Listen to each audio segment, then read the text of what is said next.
or maybe it was you that was like, is Kendrick Lamar your biggest competition, like, in this generation or whatever? And I think that Kendrick has, like, the utmost potential, man. Like, you know, I see Kendrick tomorrow, I'm gonna dap him. I didn't feel a way about that verse. Last Friday, longtime collaborators Metro Boomin and Future released their joint album, We Don't Trust You, with guest appearances from rap's aristocracy. The reclusive Kendrick Lamar stole much of the album's spotlight, with disses directed at J. Cole and Drake on track 6 of the album. With pointed bars, Lamar ended any possibility of sharing his crown within the Big Three mythology. A fuck with me if you want to warning shot that has required the eventual responses from Drake and J. Cole. These niggas talking out of their neck. Don't put no coughing out of your mouth. I'm way too paranoid for a threat. Hey, let's get it, bro. Will Kendrick's Like That verse finally give hip-hop fans the long overdue diss tracks between him and Drake? Or will J. Cole finally affirm his presence in the Big Three mythology? Kendrick don't care about none of these niggas. It is a facade. It is a trick. Does this mean there'll never be a Kendrick and Cole album that everybody seems to think is happening? I can't fathom being as great as Michael without putting out the work. This man is his own man. I'm my own man. He has a Pulitzer Prize now, by the way. Pulitzer Prize. Where are you at with a lot of the cats now, like the J. Coles of the world or Drakes of the world? Where are you guys at now? Same place. It's all love.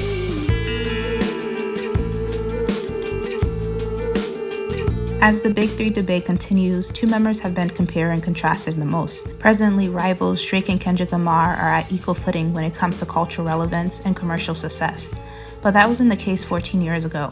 In 2009, Drake was rap's emerging darling, co-signed by another GOAT, Lil Wayne, and riding off the success of 3 mixtapes, Room for Improvement, Comeback Season, and So Far Gone. Kendrick Lamar, on the other hand, wasn't well known outside of the Los Angeles rap scene and hardcore hip-hop heads. The Compton native first used the stage name kdot and had been rapping and freestyling since high school. Under the stage name, he released 4 mixtapes from 2004 to 2009, switching to just Kendrick Lamar with his self-titled Kendrick Lamar EP that year. He signed to Top Dog Entertainment in 2005.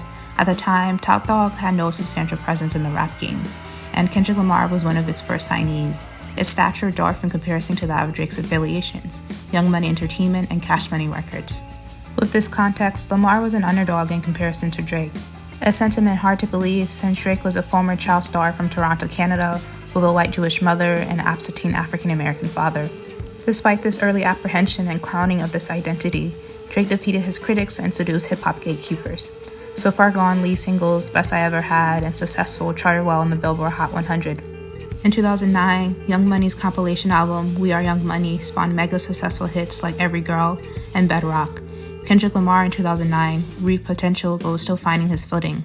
Lamar's first mention of Drake in his discography was a 2009 verse from a track off the Kendrick Lamar EP, titled Determined. Determined was a bonus track on the EP, and the EP was his 5th project on their Top Dog Entertainment. My girl split bucket to KFC. She listening to Drake, and all I can say, damn, these niggas that much better than me, baby. I don't think this is meant to be, cause I'm always losing self-esteem. In the track, he raps about Drake's buzz from a place of insecurity. The storytelling in his verse is a nod to Kanye West's Touch the Sky. The track also has a bar about J. Cole, highlighting Lamar has always been aware of his perceived competition. The two will eventually connect and establish a friendly working relationship, that is, Drake and Kendrick Lamar. Drake in his role of confidant due to success, and Lamar and mentee due to his rookie status in the game and still gearing up for his debut album. Drake is supportive of Kendrick Lamar during this time, support that Lamar finds sincere. On Drake's 2011 Take Care album, Kendrick Lamar is the sole rapper on track 7's Burial Live interlude, sharing his thoughts on fame and his perception of Drake. Hit me on the cellular, thought he was gonna sell me a false word like the rappers I know. Sat down with a few drinks, located where you can't see us. A white waitress on standby when we need her. But there is a shift impending that changes the dynamic of the two's relationship. That shift, Good Kid, Mad City. Ici, au Mali, les griots, c'est le jelly. Le jelly, c'est le sang. Tu as vu, si quelqu'un n'a pas de sang, il meurt. This is a dark movie album. I wanted to tap into that space where I was at in my teenage years. Everybody knows Kendrick Lamar, but he had to come from a certain place, a certain time, and certain experiences. I've been planning this for years. Everything was premeditated. I already knew what I wanted to talk about, what I wanted to convey. I had the album covered for years. I knew how I was going to use it and that it was the best description for what I was talking about in the album. It's a long time coming. Everything we dwell on is coming to light, Kendrick Lamar said in 2012 when discussing the themes of the Good Kid, Mad City album. While the album was his second attempt at solidifying his presence in the 2010s rap scene, it was the kickoff to his mainstream success. The project created numerous classics such as Swimming Pools, Bitch Don't Kill My Vibe, Money Trees, and Backseat Freestyle. It established Kendrick Lamar as the rapper from the West Coast, and with a guest feature in Big Sean's Control verse a year later, marked his claim to rap's #1 spot. On their collab track Poetic Justice off the album, it was clear Lamar was no longer a rookie and standing on equal footing next to Drake. Kendrick Lamar received praise for his distinctive black identity, woven through complex bars, compared to Drake's awkward upbringing as a black Jewish kid who was routinely labeled as corny due to his sensitive bars about women. From the subliminal exchanges that followed after 2013, it was evident that Lamar and the culture thought that he was the better artist, leaving Drake vexed since he was winning commercially. Drake rolled out new music every year and remained at the top of the food chain that's known to have a high turnover, while Kendrick Lamar took long breaks and was selective with his features. But if Drake and Kendrick Lamar got in a rap battle, who do you think would win? Got to go with Kendrick. I'm just saying. In a 2015 article for Complex magazine, Chris X shared his thoughts on Kendrick Lamar and Drake comparisons that were higher than 2013 when the two dropped major projects a month from each other. Drake with his mixtape If You're Reading This It's Too Late, and Lamar with his third studio album To Pimp a Butterfly. Where Butterfly is Oscar bait, Too Late is a tentpole blockbuster, packed with action sequence after action sequence. That Drake doesn't aim for any deep or large statements outside of himself is not a hindrance. Drake's true and overlooked talent has always been his ability to wrap the middle-class annoyances into the language and vestiges of the struggle. He's christened his home as the Six, and reimagining Toronto, long considered to be one of North America's safest big cities, as some sort of treacherous stomping ground. Both eras are crucial for the two men. Along with the Too Late mixtape, Drake and Future released a collaborative mixtape titled What a Time to Be Alive. It was impossible not to hear Drake at any club or social event. Hotline Bling was a huge summer hit, and the music video ushered in Drake's memification.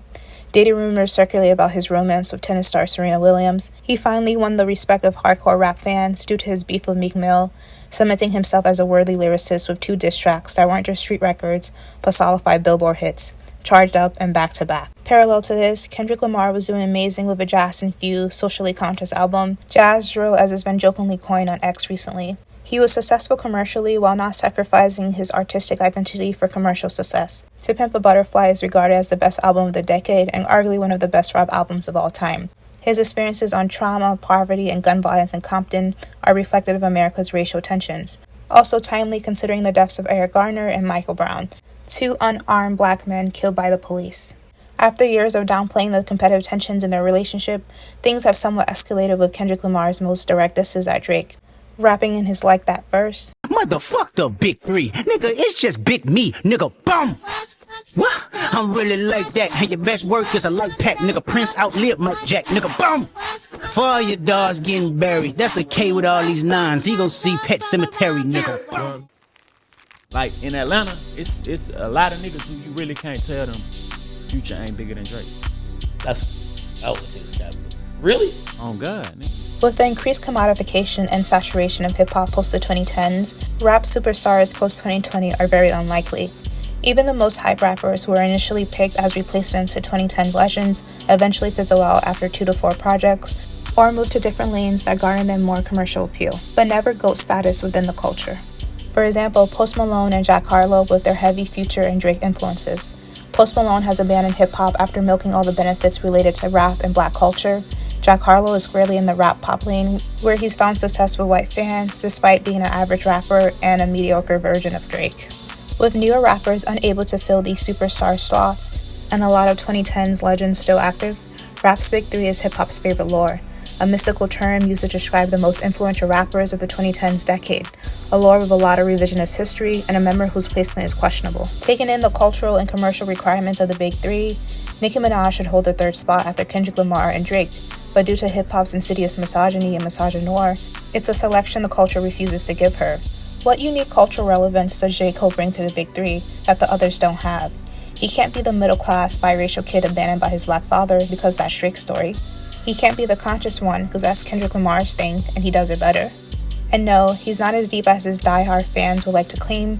Lack of intelligence he readily admitted on his infamous 2020 diss track directed at No Name titled Snow on the Bluff.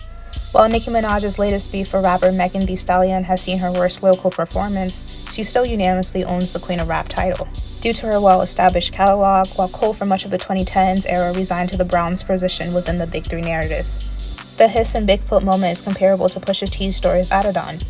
Yes, a significant moment for the culture and an important timestamp in the legacy of all rappers involved, but too late in the game to cause severe commercial damage for the perceived Goliath in the fight.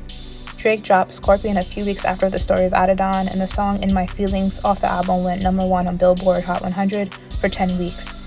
Nicki Minaj is currently on her world tour, which will most likely be the highest-selling female rap tour of all time. For more than a decade, Nicki Minaj has not only been a disruptor in rap's boys club, but the very white pop culture arena too, propelling the female rap market to peaks not just lyrically, but also commercially. Her debut studio album, Pink Friday, outsold Cole's debut Cold World, The Sideline Story, by a large margin. Minaj has charted over 100 times on the Billboard Hot 100, a feat Cole has not yet accomplished. Cole's recent and impressive features run, she has already done. A legendary run, consistently outshining men on the track with her. Something Drake even calls back to in their 2021 collaborative track with mentor Lil Wayne, titled Seeing Green. Y'all boys get on the track with Onika Mirage and y'all still dying, man. What's up? All this to say, J. Cole is not a bad rapper or artist. He's one of 2010's standout legends with a catalog full of great work, such as Born Sinner, 2014 Forest Hills Drive, and For Your Eyes Only. Is he within the top 50 greatest rappers of all time? For sure. Top 10? Definitely not. A theory supported by Billboard and Vibe's 2023 joint list, which saw Lamar, Drake, and Minaj all in the top 10, with Cole in a lesser tier. Going further, does Cole even deserve the 4th spot when Future also exists? Kendrick Lamar's Like That verse wouldn't be possible without Metro Booming and Future's latest project. Through Gucci Mane's influence, his use of auto-tune hooks, and his 808's trap sound, Future made the South, particularly Atlanta, rap's new epicenter. He's consistent like Drake and maybe even more sensitive. His verses, a canon and mumble diary on his prolific drug use, and sordid adventures with lovers he deems as toxic rather than himself. Post-2020, and Future is still doing well commercially. So what does Like That mean for the culture, particularly the Big Three mythology? A lot of nothing and a whole lot of something, particularly how each moves forward. J. Cole is preparing for the release of his latest project, ironically titled The Fall Off, so it's unlikely hip-hop fans will get a full diss track response from him. His retort is most likely on that project, and maybe a few shots thrown with upcoming features. While it's clear Drake and Kendrick Lamar had the most animosity with each other, with Cole the neutral friend, Lamar's paranoia is on high and no one is safe. Lamar starts his verse on Like That with, These niggas talking out of their necks. Don't put no coughing out of your mouth. I'm way too paranoid for a threat. Firstly taking aim at Drake and Cole's first-person shooter collab with an explicit reference to For All the Dogs, circling back to make sure it's known Cole is not safe either. It's time for him to prove that he's a problem. Niggas clicking up, but cannot be legit, no 40 water. Wordplay nod to the rap group The Click, and Lamar arguing his alleged competition can't go up against him one by one, but must click up to do any type of damage. Further antagonizing Cole's diplomatic stance in the Big Three narrative with this. Lost too many soldiers not to play it safe. If he walk around with that stick, it ain't Andre 3K. Think I won't drop the location. I still got PTSD. Motherfuck the Big Three. Nigga, it's just big me. Ultimately, J. Cole could have the best lyrical response considering how good he's been rapping, or maybe even Drake, but subliminal features from the three are not going to push the needle, and further diss tracks are needed, and at the current standing, we are far from that. What is a griot? Who is a griot? A griot comes from ancient Africa